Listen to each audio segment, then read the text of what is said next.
কুরবানি, ত্যাগ আর ভালোবাসার আরেক নাম পবিত্র ঈদুল আজহা। ঈদুল আজহা আমাদের শেখায় আল্লাহর সন্তুষ্টির জন্য আত্মত্যাগ।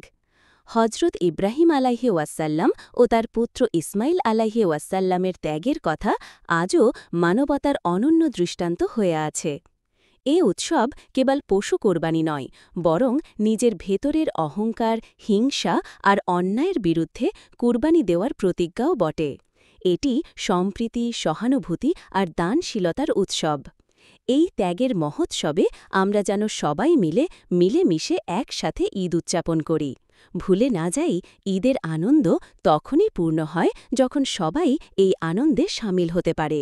দৈনিক শব্দ মিছিলের পক্ষ থেকে দেশ বিদেশে থাকা সকল মুসলমান ভাই বোনকে জানাই পবিত্র ঈদুল আজহার অসংখ্য শুভেচ্ছা ও অভিনন্দন।